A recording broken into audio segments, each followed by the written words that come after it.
श्री सद्गुरु महाराज की जय। प्रातः स्मरणे अनंत श्री विभूषित परमाराध्य संत सद्गुरु महर्षि में परमहंस जी महाराज का प्रवचन गुरु कैसा होना चाहिए, इस प्रवचन का प्रथम भाग। वंदं गुरु पद कंज कृपा सिंधु नर रूप हरि महामोहतम पुंज जासु वचन रवि करनिक।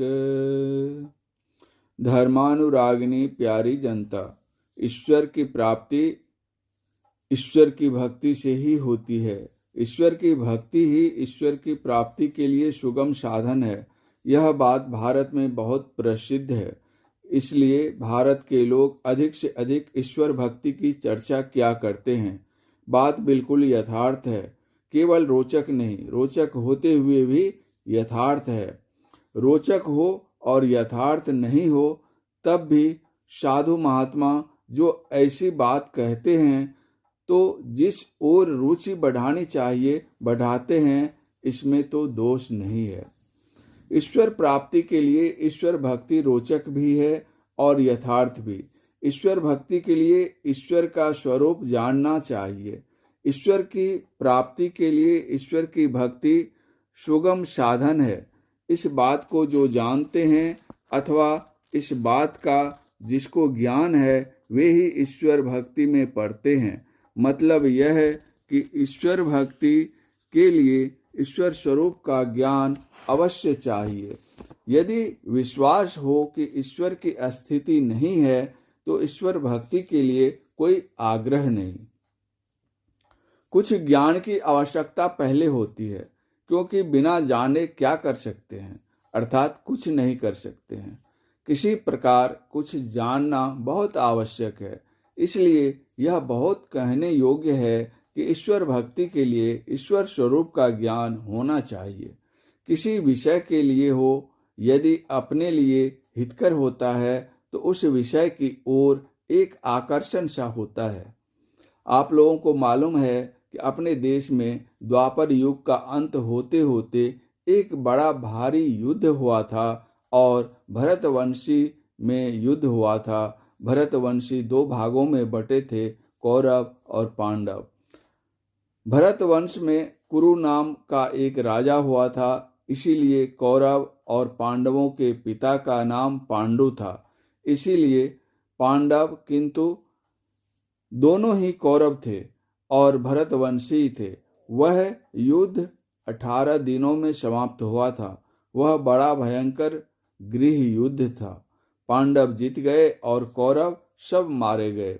सभी चचेरे भाई थे और भी जो युद्ध करने आए थे वे कोई उनके मामा, कोई चाचा आदि होते थे। उस भयंकर युद्ध में सब प्रिय और बड़े लोग एक दूसरे के द्वारा मारे गए। बच गए 5 भाई पांडव। पांडवों में जो सबसे बड़े थे वे थे युधिष्ठिर। उनके मन में हुआ कि अब हम राज्य करके क्या करेंगे। जो हमारे चाचा थे, भाई थे, अपने लड़के थे, भतीजे थे, सभी मारे गए।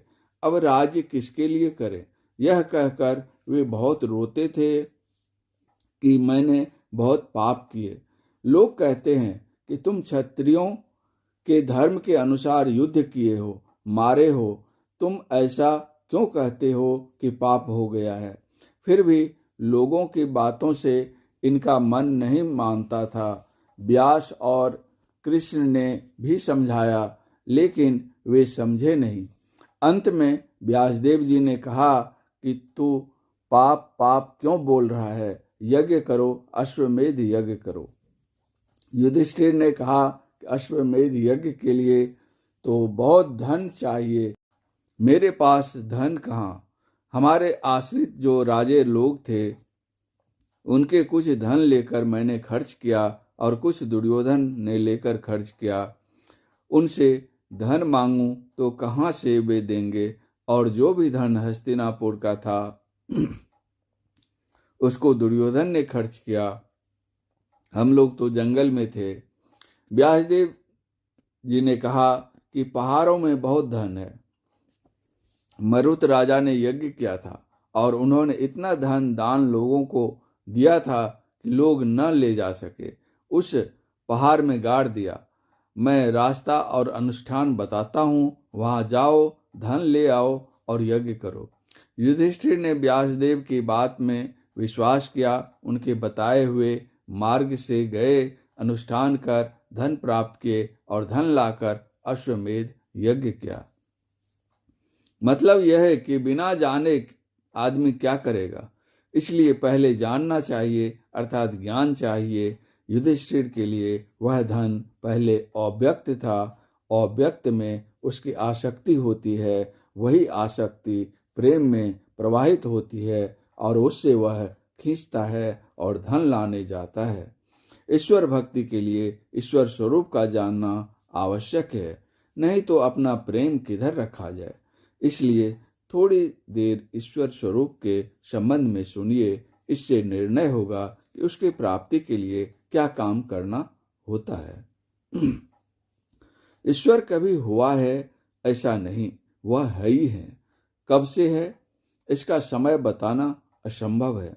देश और काल माया के फैलने में होते हैं। जब देश काल नहीं थे तब से ईश्वर हैं। ईश्वर कितना पूर्व से हैं, कोई समय निर्धारित नहीं कर सकता। सबसे पहले का वह है।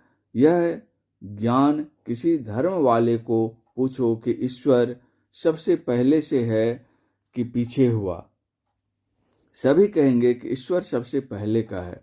वह परम पुरातन, परम सनातन, उससे पूर्व का और कोई सनातन नहीं है।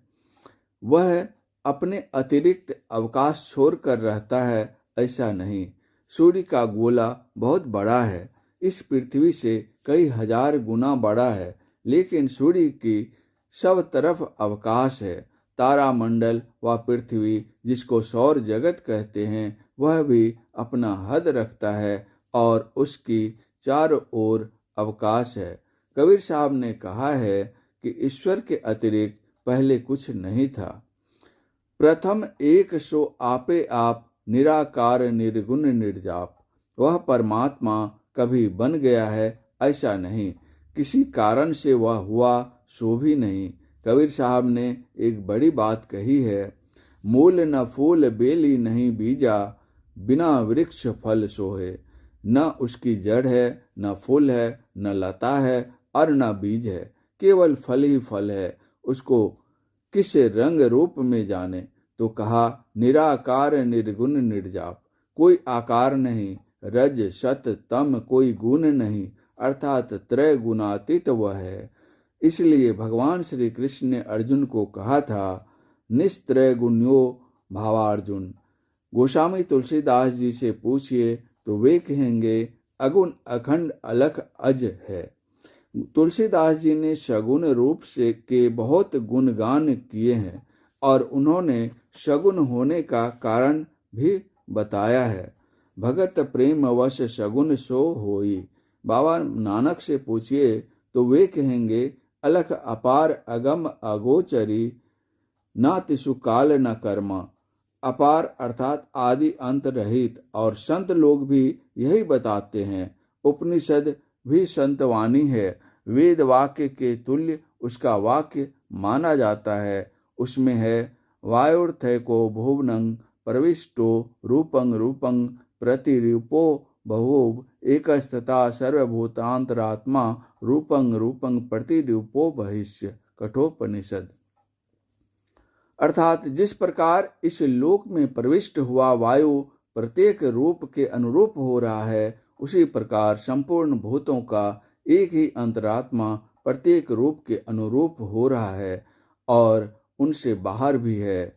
सबसे बाहर होने पर प्रकृति से भी बाहर हो जाता है। इसीलिए प्रकृति पार प्रभु सब उर्वासी, ब्रह्म निरीह विरज अविनाशी। और दूसरी जगह राम स्वरूप तुम्हार, वचन अगोचर बुद्धि पर, अविगत अकथ अपार, नेति नेति नित निगम कह। सद्गुण का अर्थ जो गुण के सहित है, जो गुण के सहित होता है वह सगुण होता है, और जब गुण को ही नहीं लेता है वह निर्गुण है। निर्गुण जो सगुण होता है तो क्या वह पूर्ण का पूर्ण सगुण हो जाता है? अभी सुना राम स्वरूप तुम्हार, वचन अगोचर बुद्धि पर, अविगत अकथ अपार, नीति नीति नित निगम कह। अपार को कोई दूसरा अपार हो तो संपूर्ण को ढक ले, लेकिन अपार दो नहीं हो सकते। इसलिए गोस्वामी तुलसीदास जी ने कहा, उमा राम विषयक असमोहा, नभ तम धूम धरी धूरी जिमि सोहा, जथा गगन घन पटल निहारी, जहाँ पे वो भानु कहे वो कुविचारी। एक ही समय में कहीं बादल रहता है और कहीं सूर्य दिखता है। मतलब यह है कि बादल का कितना बड़ा समूह भी सूर्य को ढक नहीं सकता। बादल समूह को ऊपर करते जाओ तो रास्ते में ही बादल बिला जाएगा और सूर्य दिखने लगेगा। इसी तरह ईश्वर के संपूर्ण रूप को माया व शगुन ढक नहीं सकता। उसके अल्पाति अल्प भाग को ढक सकता है, लेकिन त्रय गुण आवरण के अंदर होने पर भी उसकी शक्ति घटती नहीं। दोनों हालतों में निर्गुण रूप व सगुण रूप में पूर्ण शक्ति है। आकाश में कुछ दूर तक धूल है, कुछ दूर तक धुआं है और कुछ दूर तक अंधकार है। धूल धूम और अंधकार से शून्य साफ साफ देखा नहीं जाता और शून्य को पूरा ये ढक नहीं सकते। इसको पार करो तो शून्य को ठीक ठीक देख सकोगे। इसी तरह स्थूल, सूक्ष्म और कारण, इन तीनों को पार करो तो स्वरूप को देख सकते हो। इस प्रवचन का शेष भाग अगले प्रवचन पाठ में परमाराध्य संत सद्गुरुदेव महर्षि मही परमहंस जी महाराज का यह प्रवचन मुरादाबाद स्थित श्री संत मत सत्संग मंदिर, कानून गोयान मोहल्ले में दिनांक 12/4/1965 ईस्वी को अपराह्नकालीन सत्संग में हुआ था। श्री सद्गुरु महाराज की जय।